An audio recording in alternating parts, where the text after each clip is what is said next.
Hello guys! Hello Scorpio! Welcome dito sa aking channel Scorpio. Alamin natin kung anong messages, vibration, gabay energy para sa inyong lahat. Ito ay general reading. So first 2 weeks ng October 2024 para sa lahat ng Scorpio. Kung bago ka sa channel ko, please like, share, and subscribe. Paki-press ang notification bell button guys. And then if matagal ka na, maraming salamat sa panonood. And sana huwag kang magsawang panoorin yung mga videos na ina-upload ko everyday. Okay. First 3 cards tayo dito, Scorpio. Meron kang trust, self-love, and dream talk. Unahin natin itong trust. Dito sa trust card na to, sinasabi na siguro yung iba sa inyo dyan, medyo confused kayo sa sitwasyon nyo or maraming confusion na nangyayari, relationship or work or kung ano pa man. Dito sinasabi ng barahan na kailangan mong magtiwala sa sarili mo, magtiwala ka sa Panginoon, and isipin mo na ang iyong Panginoon, ang ating Panginoon ay sobrang mapagkakatiwalaan. So kailangan mo dito ng trust. Okay? Kahit parang yung faith mo siya, na parang feeling mo mahirap magtiwala, pero ito yung last resort mo, kailangan mong magtiwala. Okay? Second is self-love. Dito sa barahang to sinasabi na for the next 2 weeks or pwedeng everyday naman to, kailangan mong mahalin yung sarili mo. Okay? Mahalin mo yung sarili mo, alagaan mo yung sarili mo, ibigay mo yung tamang healing. Okay?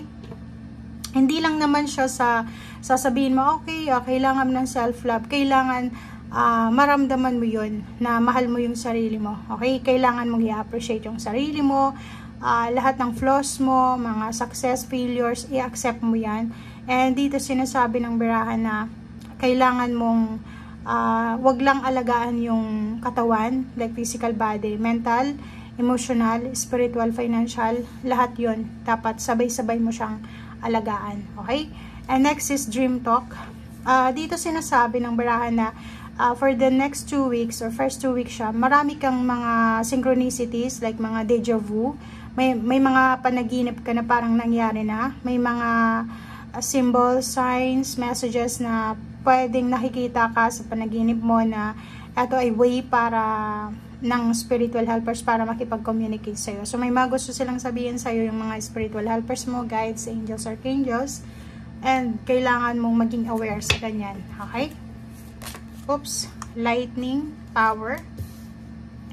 Okay, so power. Etong power na to is parang ano siya, illumination. So, sa first 2 weeks ng October, maraming mga malakidlat na happenings or situations sa buhay mo na may experience ka. Parang mabibilis yung pangyayari, mabibilis yung rason, yung result, yung outcome, yung mga situation dito, mabibilis ngayong first 2 weeks ng October. And the same time, nakikita natin, literal yan, mag-iingat kayo sa kidlat. And dito may empowerment din. So, nakikita natin yung iba sa inyo dyan, biglang makakaramdam ng sobrang self-confidence. And then, physically, parang magiging healthy yung pakiramdam nila. Kung for the past few weeks ay medyo nanghihina sila, dito sa first 2 weeks ng October ay medyo makakaramdam sila ng malakidlat na power or strength. Okay?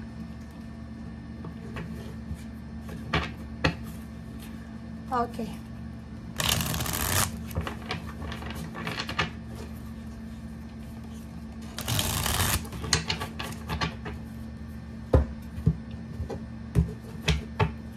Scorpio.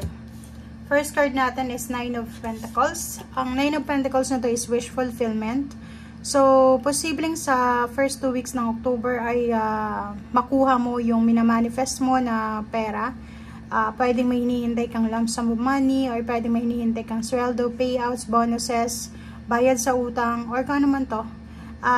Ito ay on the way na. So, habang nanonood ka sa ngayon, nakahanda na tong i-release sa'yo. So, yun.